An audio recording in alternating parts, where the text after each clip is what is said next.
Are we live yet? Yes, and we're live. All right. Okay, welcome back, everyone, to the All Things Aged Care Weekly Wrap-Up. My name is Anthony Nguyen, aged care recruitment expert and host of the Pioneers in Aged Care podcast. If you're looking for a clinical, management, or executive position in aged care, or if you want to be on my podcast, just let me know. Next, we have Robert Covino, founder and CEO of Mirus Australia. He led the creation of technologies like Mirus Metrics, Care Manager, and now Mirus Plus, an AI-powered platform uniting software and data to streamline everything from admissions to compliance. Rounding out our hosting crew is Owen Matheson, strategic connector and founder of Mission Critical Group. He works with owners, boards, and executives with a knack for connecting the right people, opportunities, and capital to unlock growth and drive innovation. Now, our very special guest for today is the CEO of Southern Cross Care, SA, NT, and Victoria. Coming from a banking and property background, he has over 20 years of experience in aged care, with several notable figures in the sector graduating from what I call the School of David, as he continues to nurture and develop the careers of innovators and forward thinkers. There's a term for people like our guest today, and that term is pioneers in aged care, which this guest happened to appear on episode 29, which I've put the link in the comments if you want to check it out. But without further ado, let's raise the roof for David Moran. David, welcome. Hi, David. Welcome. Da-da-da, da-da-da-da. Like Rocky. My nickname is Rocky growing up, by the way. Ladies and gentlemen. So today My we're going to nickname is cover... Rocky growing up, so I'll use that theme. There we go. Love a bit Love of that. Rocky. Let take us there, David. Is there some early inspiration with Rocky? Do you like a good underdog story? Yeah, I think it's always better to be an underdog. I think it's a bit of an Aussie thing as well. But I was the youngest of 12 children, so when you're the youngest of 12 children, Wow. you're squashed. Yeah, wow. Give your You gotta mum a learn how to medal. fly. That's incredible. Mr. Moran, you've had Order of Australia from Yeah, I'm thinking batting way above the national average. And do you have other siblings in aged care or the care sector as a result, David? Yes, I do. I've got a brother who works at COTA as a care finder, and he had a bit of a background in another aged care organisation. And then I've got a sister-in-law, Teresa Moran, who's a dementia expert, a very good one at ACH Group in Adelaide, who I used to work for many years ago. So they're probably the closest ones that are in aged care. So there was a Moran tag team in-house at ACH for a little bit, working with No. It was long ago. She came in well after me, so just it was a coincidence. So yeah. Hey, so everyone, so we've got a special episode today. So today we are showing for the first time our video project in collaboration with Southern Cross Care. David, if you could speak to or go through the background of this video, the making of, basically, and why you were, when I approached you about this idea, you were on board within 48 hours. You called me back straight away, pretty much, and said, let's do it. So tell me the behind the scenes on your end and why you jumped on and your experience with this project. It was all your enthusiasm, Anthony. It was so infectious. So I just wanted to tap into it. So that did form part of it. However, it was something we hadn't done yet, and it was clearly Anthony's idea, and it was such a good one to work out, okay, how can we attract people into the sector, particularly into locations that are harder to recruit to. So this one really is a toe in the water, which I hope other organisations can actually look at and say, yeah, we can even do it better, and probably do it in even more regional and remote locations, because where we did it, you wouldn't think it's normally a difficult to recruit for location, but it is, because we're only talking an hour out of Adelaide, 60 to 70 k's, some of the most beautiful towns and countryside, but it's almost too close to Adelaide, and it probably has some characteristics about it that, from an affordability point of view and probably where it is, people just wouldn't necessarily think to settle there, even though it would be an amazing place to live. But if you translate that and what Anthony has done, and I reckon he'll do better every time, if you go to even more regional locations where it gets really hard and even more remote locations, places like Broken Hill and Port Augusta or whoever, Kalgoorlie, all these sorts of places that you're recruiting for people that have moved from overseas, they've got families. How do they work? How can they imagine themselves living in these places? And that's what Anthony's trying to bring, that these are the possibilities, these are communities. And in fact, you look at communities, and the smaller the community, the more valuable individuals are in that community, and the more valued you are, and the more interaction you have, and the more people you know. And just enabling that through these videos, I think will be quite valuable, because then people can imagine living there, having a life. What will their families be able to enjoy there? How will they assimilate into the community? What things can they do? And I just think using these videos might be a really good example of what can happen, and just how great the communities are. They're really vibrant communities. Anything that's kind of regional, remote, they're usually amazing communities to once you get into them and start understanding them. And I think people don't really understand them. I think even Australians in capital cities don't get it. Yep. It's very different going shopping in a regional town to it is probably going to your local supermarket, because you will probably interact more with people, and those interactions probably have even more meaning.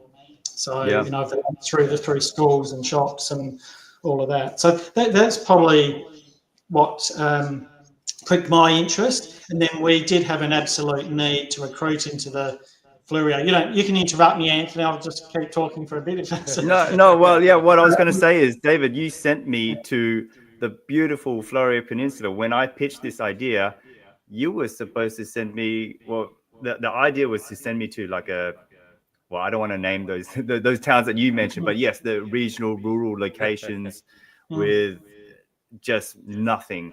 But you sent me to a beautiful place where, you're right, I thought shouldn't have been difficult to recruit within. Yeah. But yeah, the whole bringing my family there is so that potential families can see what it's like, what the town provides for a family. So just talking to the locals as well, one of the people on the video was a real estate agent. So it's good to speak to her and get an understanding of the housing situation, and I spoke to another local. She was the chair of the Gua Community Association. So these are people that I went there, and I'm happy to introduce potential future applicants and candidates who are moving to the area too as well. So they've got a community to jump into. So it's not just a candidate attraction piece, but it's a candidate retention piece, because you want people to go there and know exactly what they're getting into, so they don't leave. I think it's awesome. I think we need more of this also endorsed and supported and funded by the Department of Health as well, because I think this is part of really a multifaceted strategy that we need to really sell, firstly, the industry, and why aged care is large employers of a lot of regional communities. And we do a lot of tourism Australia. Where the bloody hell are you? So let's have our version for the aged care. But I love it, and I've only seen little snippets what Anthony's kind of teased to us. So we've been really excited to see the full piece. And I think also I'd be interested to see if the grants I know there's been a lot of capital grants being released to the industry, and it does indicate what you would be doing to accommodate for workers that have come in. You're building also additional accommodation on the back of your blocks. So it'd be interesting to see if they can even extend that to some of the budgets for you to even promote your services, because this is really grassroots initiation, David. I love it. I love seeing that. Yeah, and it's interesting, this area, because it isn't far away. So when we talk to the department, they go, "Oh, yeah, but you speak to Harbour at school. It's but that was part of the challenge. So, we were busing people from the metro area to supplement some of the rosters there, which is ridiculous, but we do that. Yet, where some of the people are living, it's just so much nicer to be here, and everything was there, which Anthony did discover. And it's just a fascinating challenge, and it's one that it's almost too close to the capital city. But it's a lovely example to say, okay, it still is its own community with everything there. And then for Anthony's next job, when he goes and does it for someone else, where it is a bit more contained as a community and there's even more challenge again, how do you kind of look at everything in that town that supports a community and supports families, and as well as having an amazing job in aged care where you are really valued. And what happens in smaller communities too, you tend to see the families of the people that you're looking after. You see them in the shops and they'll get to know you. And that is one of the beauties of working in aged care in regional and remote locations, is there's just far more buy-in at community level, which involves the staff. And I've seen that even through Southern Cross Care Queensland, who we're very close to, and some of their work they've done in Chinchilla and Broken Hill in particular, and just the way those communities kind of really glue together. And that it's just a wonderful showcase, and I really hope other operators kind of take up Anthony's skills in there has been a lot of inquiries, and I'm also trying to figure out ways in which, because obviously, David, this was the ground zero. And sorry, Rob, I'm going to mute you. Yeah, cool. There was a bit of echo on your side. This was ground zero. Thank you so much for you essentially funded the project. And I'm trying to figure out ways in which providers don't have to fund the project, because it is, funding is an issue. So I'm trying to figure out different ways to get this done. But a lot of people have reached out, and if anyone else is interested, please do reach out, and we can talk about how we can get this done on a wider scale, or get some volume out there. David, we've got 3 minutes before we show the video. You have seen the full video, so we'll get your thoughts on that after. And people will see why Southern Cross Care is an amazing place to work. But give us your little elevator pitch as to why people should work for Southern Cross Care. Talk about Be the Difference, and I think we can jump into the video soon. Yeah, sure. Very simply, we've got a very simple vision, better for life, and we've trademarked that vision.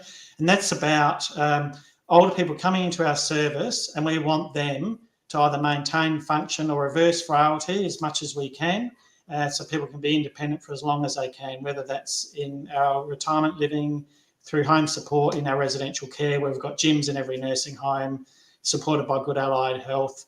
And that's the reason people come to work, is this better for life mantra. I'm a Port Adelaide supporter. Port Adelaide exists to win premierships. Southern Cross Care exists to make people better for life. That's what we live for. We've got 3 values that are really, really easy to remember. So Southern Cross Care, SCC, service, courage, compassion. That's what our values are. Very easy to remember because it lines up with the acronym of the Southern Cross Care. Staff buy into it. And we have a Be the Difference campaign. It's been a recruitment campaign about how you can be the difference through your service, courage and compassion values. So we've done some amazing, we've got an 85% cultural buy-in of what we do. So a strong believer. We've got really good employee wellbeing programs. We've got a thing called Be Well. We've got a big buzzy bee that promotes all the benefits of working at Southern Cross Care, with all the partnering that we have with different other vendors to give benefits to staff to come and to be part of our organisation and get discounts and all of those sorts of things, and everything to do with wellbeing, and that's what we're about. So kind of in line with our principles. We do follow World Health Organisation wellbeing indexes for our services, and we measure those in residential care over and above the government quality life indicator, which we don't think is amazing. We think ours is better. So there's things like that we're really committed to the wellbeing of older people, and have been for a very long time. We're entrenched in what we do. So it's a great reason to come and work at Southern Cross Care, particularly in the Fleurieu Peninsula. Absolutely. Look, we've got 10 seconds till the video goes live. So I guess we'll click play now, and anyone tuning in gets a 5-second early viewing. And Right, I'm gonna put us all what on I mute. love about this, Ant, is it's getaway meets aged care. That's it. All right, here. So I was talking to a candidate the other day. If you go to Southern Cross Care Goolwa, I think you're going to love the place. Southern Cross Care Goolwa, that's in the Fleurieu Peninsula, right? Have you been there before? I hadn't. In that moment, I realized I was trying to sell a dream that I hadn't experienced myself. I was asking people to trust me on a decision that would change their lives, to pack up and move their entire families. And I couldn't even tell them what the local meat pie tasted like. So I decided if I was going to ask them to take the leap, I should go. I'm going to go see what's there to do, speak to a few of the locals to see what their experience is like, and get a feel for the community. And let's bring the family. We're here at the Fleurieu Peninsula. Let's check it out. Let's go, guys.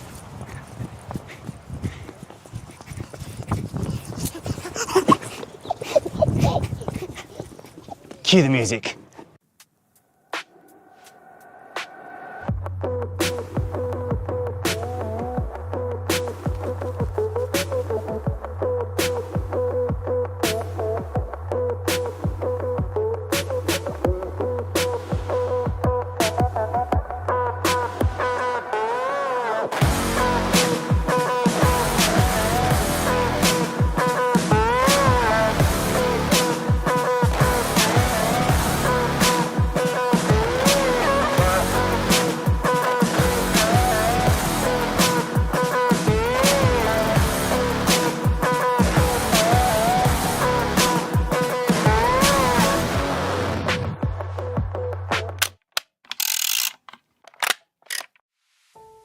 My name's Libby. I personally have been here 6 years. It's very community orientated. It's safe, you know, you feel safe. I love the country feel. Love that it's also close to the city, like it's only an hour away. Everything is 5 minutes away, so if I live 5 minutes from work, 5 minutes to the school where my kids go, and 5 minutes down to the shop, so I have more time to do things I enjoy, like going for walks along the river. There's such an abundance of services. It's the type of community that if something's needed, that they'll bring that in. We've got skate parks, we've got the movies, we've got mini golf, fishing, obviously beach surfing, Yes. kayaking, right at your fingertips. We spent a couple of days in the Fleurieu Peninsula. The location, though, is only half the story. So today, I'm taking you with me to Southern Cross Care's facilities. I'm going to meet the team, talk to a few of them, and see what it's like working here. Everyone looks so happy here. So at Southern Cross Care, what we do for the community home care is we support older Fleurieu clients to help them live independently at home, whether that be through personal care, domestic service, social support, because a lot of these people don't see people, especially our beautiful client Aileen, who we're going to see, who lives on a farm.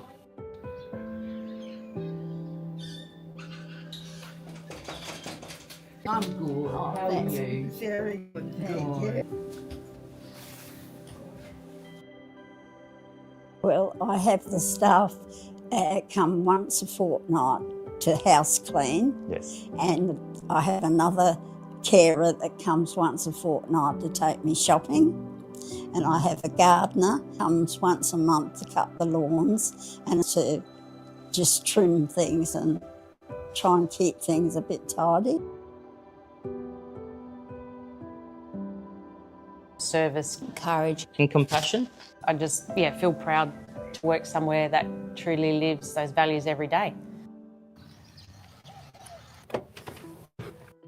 If we could start off with, we'll get an introduction. So my name's Frida Contolian. I'm the Residential Services Manager for 2 of our Fleurieu sites at Southern Cross Care, Sandpiper Lodge and McCracken Views. One thing I really love about Southern Cross Care, well actually not one, there's many things, but So the workplace culture and the people, my colleagues, my managers, the residents, staff and volunteers. Every day I come to work, I feel surrounded by just a positive group of people, and the culture's amazing. And I think it starts from the leadership and just flows right through to every department in the organisation. You know, other organisations might make decisions, you know, at central office, but what I like about Southern Cross, they'll actually come to site. They'll ask the opinion of the manager that manages the site, of the staff that are looking after the residents. My name is Swarab. I go by Sean. I work at McCracken, and my role is a care manager. So I step in to bring my team together and making sure we're working as one and have all the services on hand to dispose in the rightful way for the better of the residents. So we are providing a person-centered care. There's a lot of support for staff in terms of training. There's a lot of policies that guide you what you need to do. There's a lot of new roles coming up within the organization. It's a big company across Adelaide and NT. So I've seen a lot of growth in people and, you know, opportunities that come up. So when someone wants to take that another step on the ladder, they can. So my name is Anita and I am registered nurse here at Southern Cross Care McCracken Views. I have been with Southern Cross Care 13 years this week. Be the difference is making a difference to the residents and their care and encouraging them to be the best that they can. Giving them a life that, you know, just because they're in aged care doesn't mean life's over. You know, we've got the garden outside, we have the exercises. It just, yeah. And as a staff member, we want to make a difference to their life being here as well. So I'll ask, you know, for anyone considering working here, what would you like to say to them? Give it a go. Come and give Southern Cross Care a try. We support each other. We're here for each other. And, you know, it's a good place to work. It's a great place to live. So that's what accepting a role at Southern Cross Care in the Florio Peninsula is like. More than a job, it's a community, a place where you can build a career and a life for your family. And I can say that with confidence because I've seen it for myself. And by the way, the meat pie was delicious. Can't wait to try this because when you go to a new place, I feel like you can always tell a lot about a place by its pies. And there was a long line outside of Port Elliot Bakery, so I'm really looking forward to this one.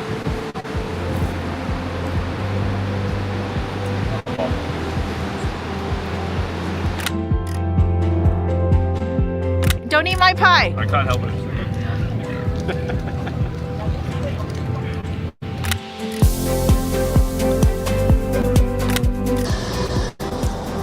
Boys, did you have fun?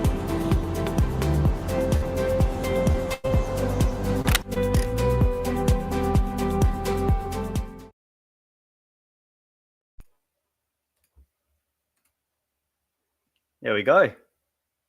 Nice work. Love your work, Ant. And I think we all want to move there now, Dave. I think we all need to go home, have a glass of red and sit down our wives and say, hey, you know, it's only up the road. Yeah. I thought Anthony would stay there, actually. He fitted in very well. We were close. Yeah. We were very he close. edited out the piece of did you feed the cow or something? There's a longer version where he's on the farm and looking after the cows of the residents. So, there's a director's cut coming out in a couple of months, but we try to keep it down to under stay tuned. 8 minutes. So in a few months we'll put the director's cut out with all the bloopers too. But that was such an experience. It was difficult. I was actually getting emotional as I was watching that, because emotional in large part because I'm so proud of my wife. She figured all that out. It was her and our handheld camera, and she literally had to go on YouTube and learned all the editing software, color grading, framing, everything. She was up to 1 a.m. For probably about 3 consecutive weeks figuring it all out, because we've got a lot. Everyone's got a lot going on in their lives, but she's very passionate about this video. She was she saw the vision as well, and we obviously want to do a great job for David and Southern Cross Care, because you guys put a lot of faith in us. You trusted us with this project of being the first ones, being a pioneer. So really want to say thank you, David, on behalf of myself and my family. Thank you, and thank you to the Southern Cross Care team for inviting us in, raising the roof to you guys. So yeah, appreciate it. For David and Team Southern Cross. What do you guys think? Thank you, Anthony. You did a really good job. Very thorough, comprehensive. It was really impressive, and and it would be part of our suite of tools that we can use in terms of our campaigns around that area. So, Leyland Brothers, Wynn Brothers, here we come. Yeah, we're getting there. Yeah. So let's hear a little bit behind the what's happened since then, David. Tell me if or Ant what's been progress so far. I mean, I know this is fresh off the editor's cut on that front, but I am just looking at some of the comments from the other viewers across the country coming in. I think this is something that is certainly well overdue. I think it's it's a type of news we want to read about. With aged care as well. It's innovative. It's provider led. It's really supporting some of the challenges we know we have with workforce and attracting the workforce to our sector. But tell us maybe a little bit more of where you're up to, and also what's ahead. Where next? Where am I going next, David? It's probably this is hot off the press. So we haven't done anything with it. So now it's been released. We will use it in our media through our marketing and people and culture campaign. So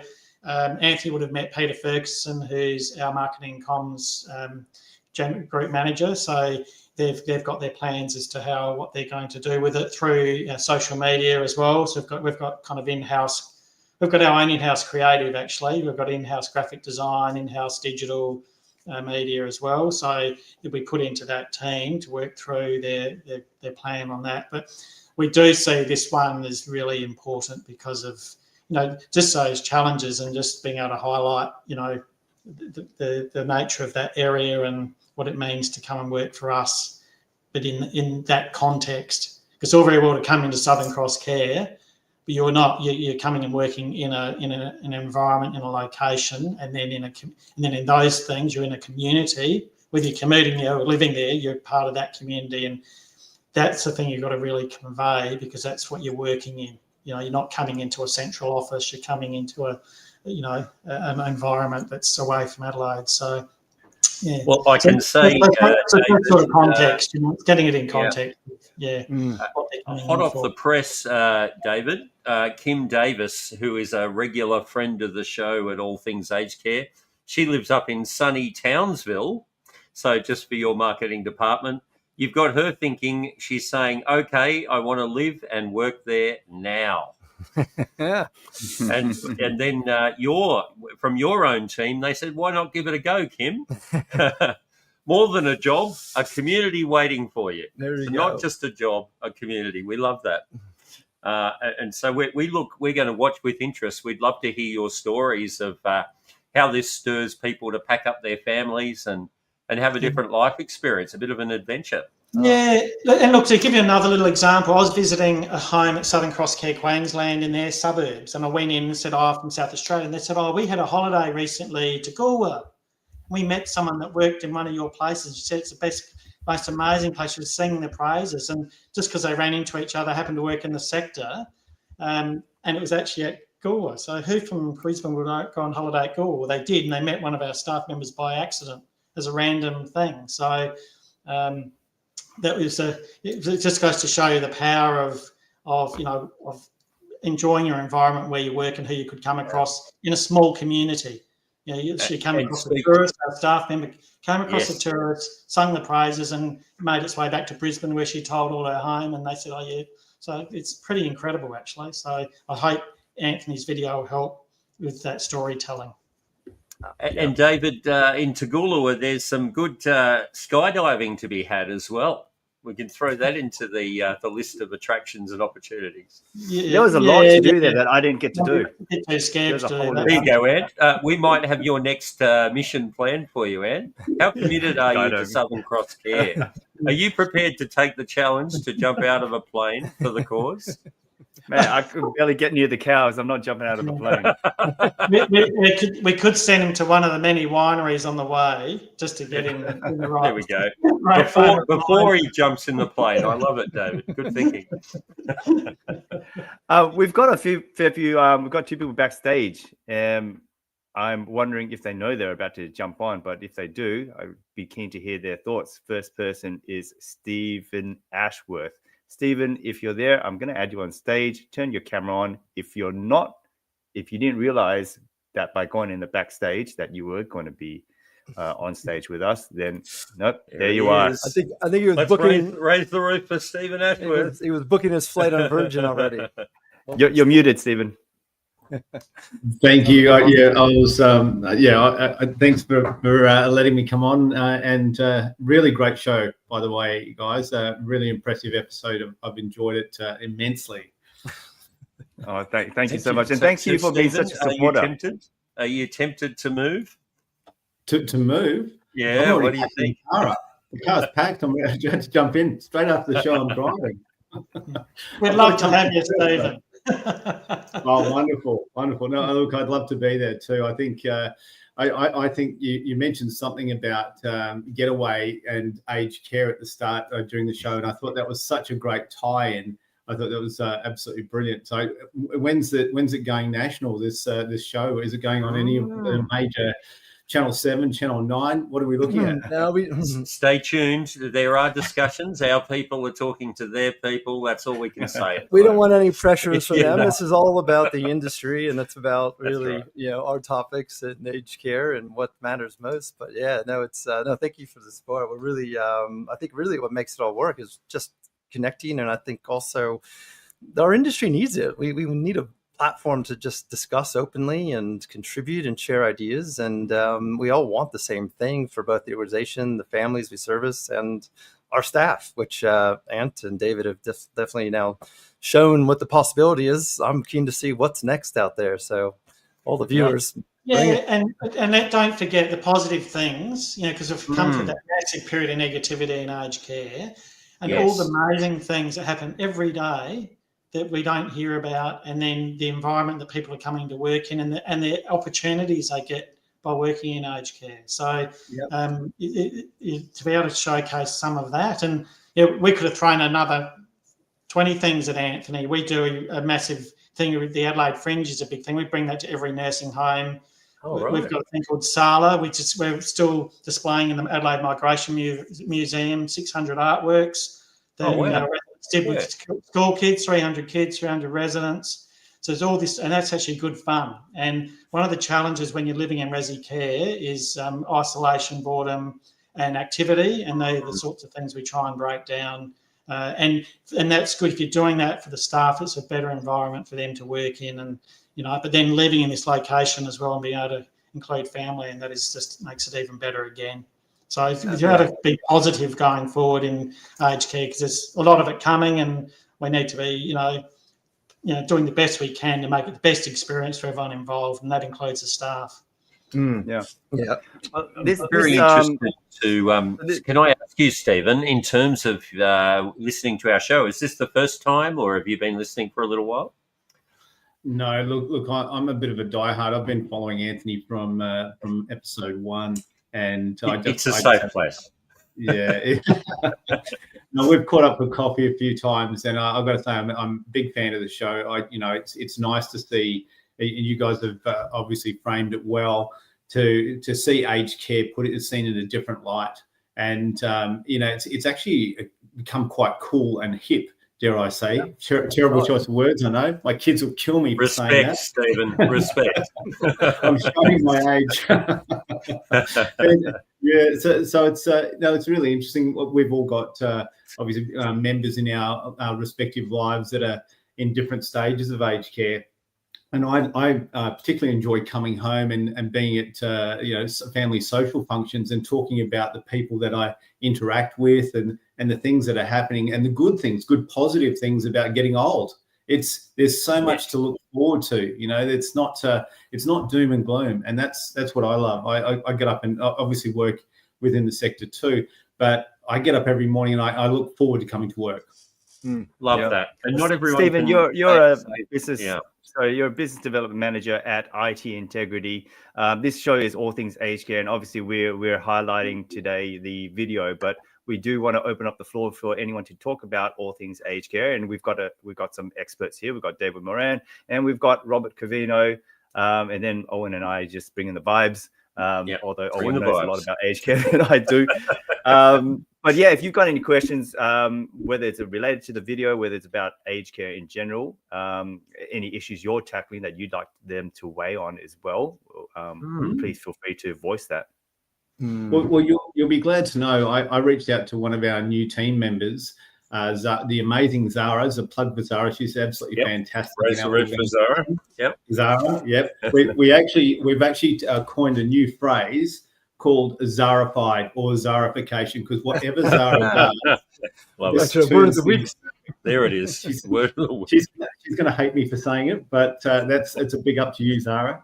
So I asked Zara to come up with some questions, and so these three, if I'm allowed to have three. Go ahead. There's 3 questions from Zara. So first question, where is the aged care sector heading? And to no one in particular, or to anyone, whoever wants to answer that. Well, we got a couple. David's hand is up. Go ahead. Good on you, David. David. Take one for the team. I'm an CEO. Look, when you look at what the government's doing with it, they're clearly, with support at home, trying to get more people to stay at home longer. And the focus, which hasn't been promoted that well yet, is a focus on clinical care in the home. Because when you do support at home for your assessed need, your nursing that's assessed, and your allied health will come for free. So when you can sell that to your population and understand that, that's pushing more care into the home and less to go into, or to delay going to residential care for as long as possible. So that's a big focus, particularly in support at home. And we've had a clinically led model for quite some time, and we use gyms as well. So we funnel a lot of our home care people into our health and wellness centres, or health and fitness centres as we call them now, on the HER equipment to try and keep their strength up, or not have falls, all of that, better health, all the mental health outcomes that come along with that as well. So that's that big push to keep people at home for as long as possible, but they've got to age well, because the risk of isolation, the risk of loneliness, the risk of not engaging in your health, that there's a big risk that the decline could be a lot worse because there aren't the beds to go into. And residential care, probably a bit unfortunately, has been really pushed towards this real high acute end, which it isn't there yet, but it's a subacute model with hospitals. And for us as an organisation, we're still trying to do as much as possible to keep people active in that model. But there's the government the way the funding model works doesn't really support that. So you also see hybrid models in retirement living. We're quite a big retirement living operator. So people will be living longer in retirement living accommodation. And so therefore, you may see modifications in how those are designed and presented to be able to enable people to age in place to a much higher level than they have in the past. So, that's probably where the industry is evolving. And you're already seeing probably a lot of examples of that already, of some of the models that are evolving. That's one answer from me. Absolutely. Thanks, David. I'll pass that back to Zara. She'll be impressed, no doubt. And I think put the question in there, where isn't it heading? Because I think really aged care is coming into its own as a sector, as a workforce, as even the type of, the capital investments that providers and you guys are thinking through, and really becoming more of, social hubs of childcare, aged care, other variations of sort of support and respite of elements. So we've got organizations even like TLC. We've got some big visions with doctor clinics and really multi-service hubs. But also I see aged care as becoming really a solution to some of the wider acute problems we're having with the, hospital systems and some of the, unblocking the bed type of items, because really some of that that we're even working through with some of our data is just about connecting the sectors with each other, just providing discharge planners with what is the available beds at Southern Cross Care right now, because I'm sure if they had a direct person to contact, you would have probably a very good, pre-admission discussion and be open to that. And that's solving for even, more of a national epidemic of other items. So there's so much happening with that front, but also the amount of capital that is going in, to the sector is quite, it's staggering, but at the same time, it's actually much needed. And I guess my question back to Zara and maybe for you, Stephen, is as we invest in the future of where this industry is heading, and I guess maybe speaking to it from technology side and infrastructure and data element. Do you feel we're doing this the best way for Australia taxpayers? The variations that every business I'm sure you see is everything from Dynamics to Salesforce to even Mirrors to, and I just feel the more we congest and make in terms of resident beds and the amount of workforce we have, there's so many variations, and a lot of, I'm sure your employees in more of the metropolitan areas do work at maybe even, multiple providers. So they'll take shifts in different groups, but they have all these different ecosystems and systems to learn, which then just dilutes the high thing. So I think as we think about that vision now, I'd be keen to hear, do you think we're doing it right? Do you think we need more of a standardized approach to this, like almost like a aged care operating model, which, defines a lot of our type of single source assessments, and even let's just put it into resident agreements. Like, let's have one resident agreement for Australia. Why do we need to continue to just put our resources and your money, into areas that doesn't really add too much to the grand scheme of things? It's really patching just some of the history and what we probably can simplify. But I'd be keen to hear your views on that too. Yeah, look, that's a great question, and I think it sort of touches on the way Australia focuses from a state and territory perspective, and getting us all aligned under one agreement would make a lot of sense. And that's everywhere you look within Australia and how we operate, it's not just isolated to aged care. But look, one of the things that I've got to say is I am impressed on how what I'm seeing is data or digital literacy within the sector improving. It's moving probably not as fast as a lot of people would like to see, but there is improvement, and that is very, very promising. And I think with technology playing a major part in the improvement, I think that's key. And if we could focus on one point, I think that would be where I would focus. I support that 100%. How could we do that, Stephen? What are some practical steps on how we could facilitate? Yeah, I think that's a really, really good question, and I think that comes from really understanding what you're looking at when you're bringing in a system or an application, when you're looking at your existing network. How are people actually utilizing it right now? And before we start to spend a ton of cash in bringing in new systems, how well do people actually understand the existing system, and what sort of change management's required to make it work? Yes. So I think all of those things need to be addressed before we push go on anything new.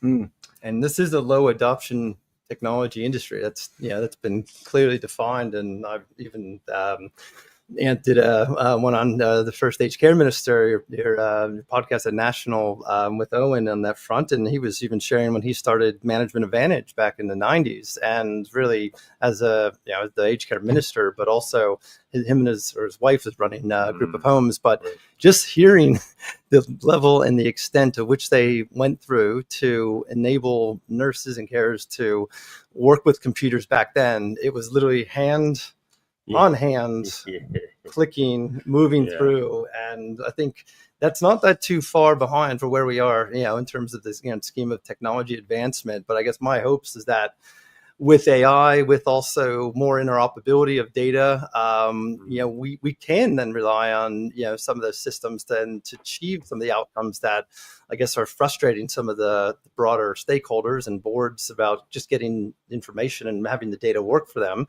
because AI can enable that. But what does create the barriers are when vendors start to put up the boundaries and not share things like APIs, or opening up parts of ecosystems for an industry that very much needs this type of interoperability for the betterment of healthcare. Really, that's what's at the end of this. So don't think we can be too selfish about that.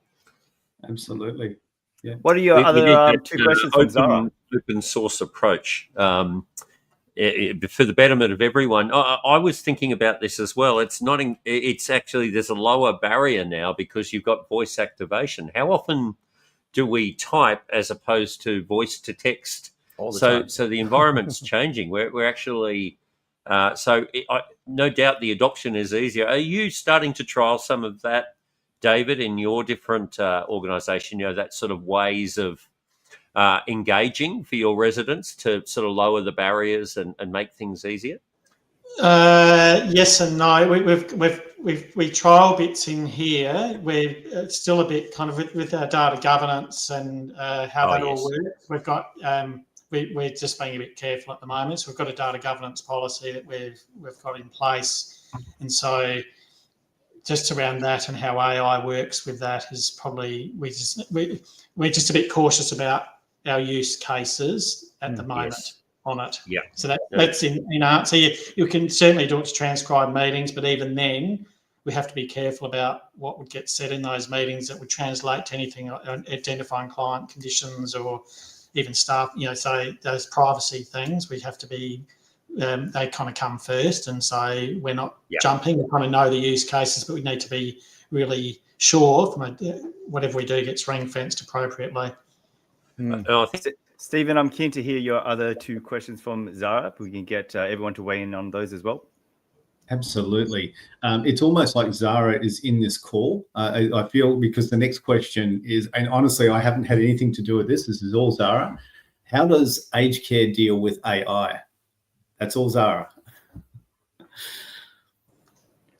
I can answer. So it's similar to what I said to you before. So there's bits that we can do in AI now around some of our tools. So we're fully Google, our organisation, and we use Zara-fied is where that come up. And Google's kind of got its own kind of Gemini and advanced versions of that. So we're certainly using that for certain things. But again, the caution around how we do data analytics going forward is just being careful that we know where the data sits, and it's all that data governance piece. But absolutely there for the taking. You have to be super cautious and vigilant around the governance of the data, and I think that's but there's a lot to play for in AI and aged care for sure. I think you make a good point there too, David, that increasingly there is that offshore ownership element, and so data sovereignty then becomes a key part of that governance framework. And no doubt you're dealing with that, Stephen. Increasingly, the more there's an offshore element in market, how do we make sure Australian residents are protected? Absolutely. Yeah, and I think that's holding back the AI adoption, because that data sovereignty is such an issue. And I think that's probably something that we need to put back to the developers and, obviously these application creators to say, hey, this is crucial. So when you're doing this, let's actually lock that down at the start, and then the adoption will be so much quicker. Yeah, and that will help also. A lot of the, right now it's very manual, but all the new GPMS and other reporting that the providers have to do and extract out of the systems. But I think I see really AI helping to construct a lot of that much easier and faster, and and just bring more of that automation to things like, QFR reporting. We were actually just discussing about your upcoming audits at the end of this year, and there's a lot of auditors are going to be needed between July 1 and October 30th to get those letters of opinion out and assurance for the care activity statements and performances. But I think the world of AI is going to really hit us with so many different elements, and some of it will be systems, some of it will be more just robotics. There's actually a robot hitting a domestic robot hitting the market this year is sub 20,000, called I think it's called Eon 3, but it's supposed to do a lot of domestic chores and elements. So I think that we're going to be getting hit from all different areas in the next in this next horizon or wave. So we've got to hold on tight. David, there is be good to raise with you is we're so close to November 1. We've been talking about November 1 since we started All Things Aged Care over 3-4 months ago. What is top of mind for you now? I mean, that is our whole thematic is what are the big issues of the week? It's finally here. How do you and your team feel about it all? Y2K. You're talking to me. Anthony, you weren't alive then, probably. You're too young. No, I totally was. I was literally going to make that here. Now, what's that all about? It feels like that.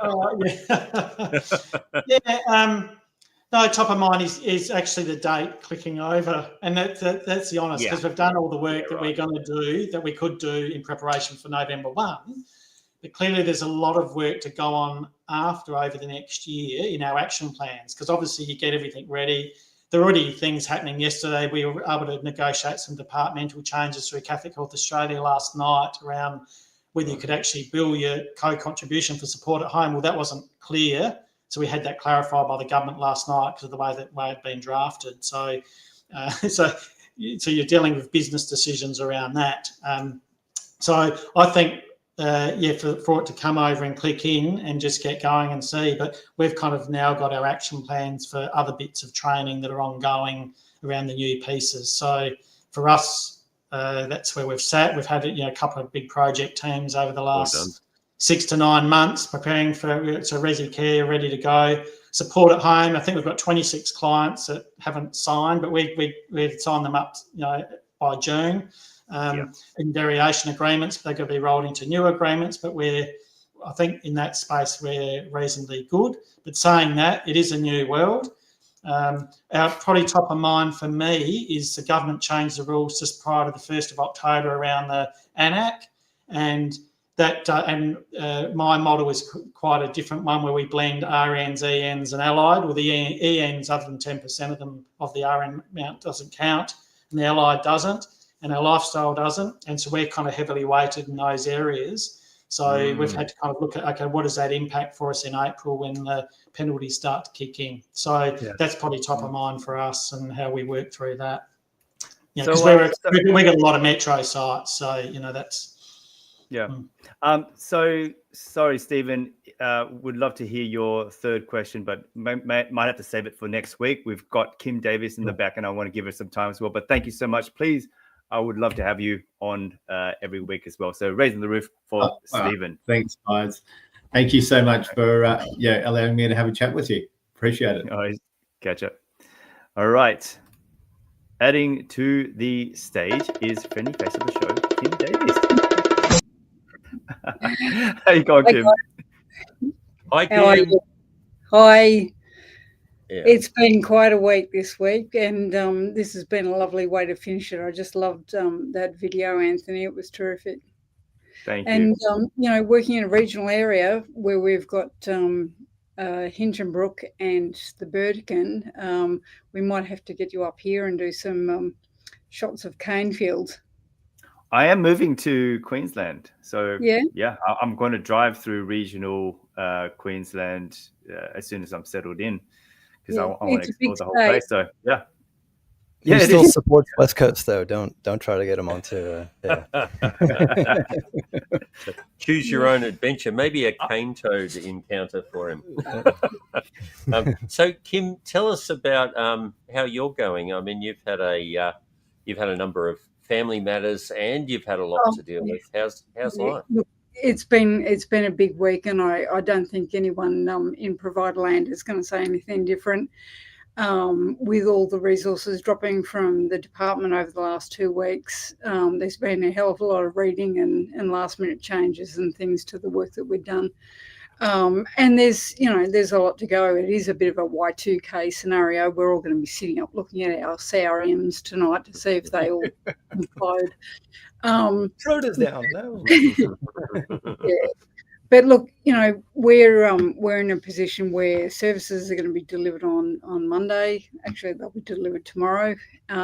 So nothing's going to change. We'll be able to claim. We're confident in our systems, but it's all the continuing work. The training and keeping refining our policies and making sure our frameworks are compliant with legislation.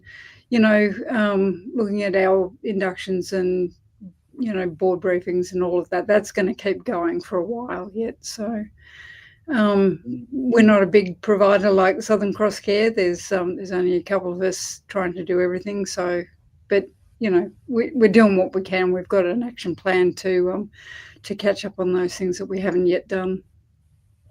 Good on you, Kim. Really appreciate everything you're doing for your clients. And no.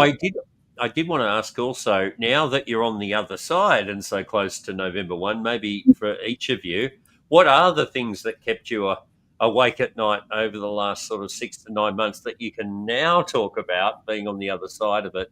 Or is it too early in terms of what your therapist is saying?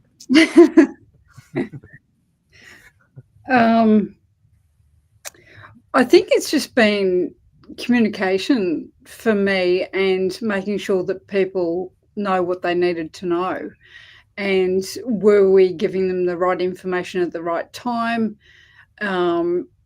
Particularly with contractors and things like that, or associated providers, it's been very last minute for them, and they've got some big changes in terms of making sure that they can get paid and also us making sure we can get paid, but also their obligations. So it's very hard, when you're taking on a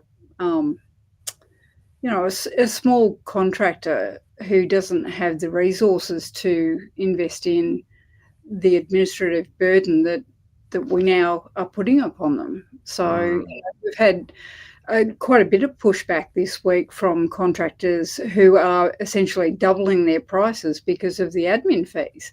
What's that going to do to our pricing and, affordability for clients? And we're going to have contractors who just will say, we don't want to do this. So we're already scratching around in some areas to get those contractors on board. So, that's a compounding problem. Wow.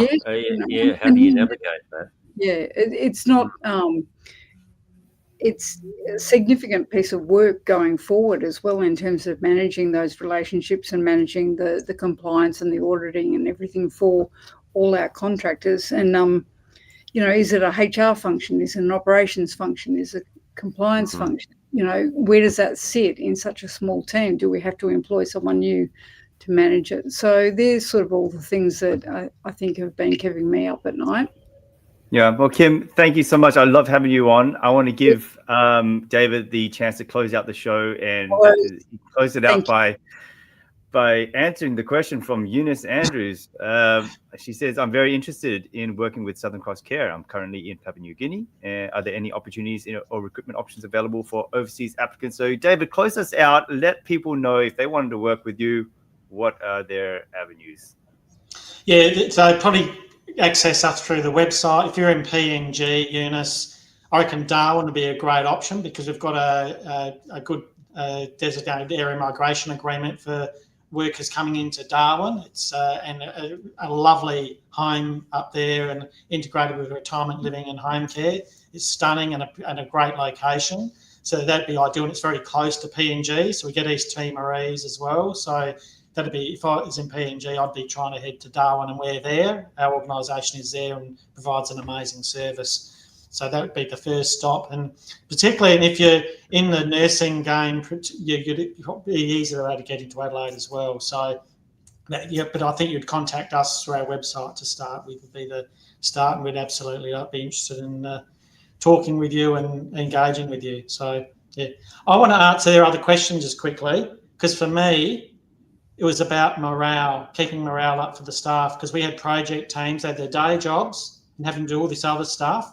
Okay, we've got in-house legal that helps, but that was the big thing, is how do you keep people and their morale and their energy level up, you know? And the last couple of weeks is like it's sprint at the end of the marathon, and, you know, your legs are going and you so it is really that energy and morale is probably the biggest thing that I worried about for our team. Just going back to that one as well. Yeah. Well, that's all the time we've got there. Thank you, David, Stephen, and Kim. Owen, do you want to round us off with our motto? Well, we are the Three Musketeers, and it's all for one and one for all, things aged care. Let's raise the roof for David Moran, Southern Cross Care, and the remote adventure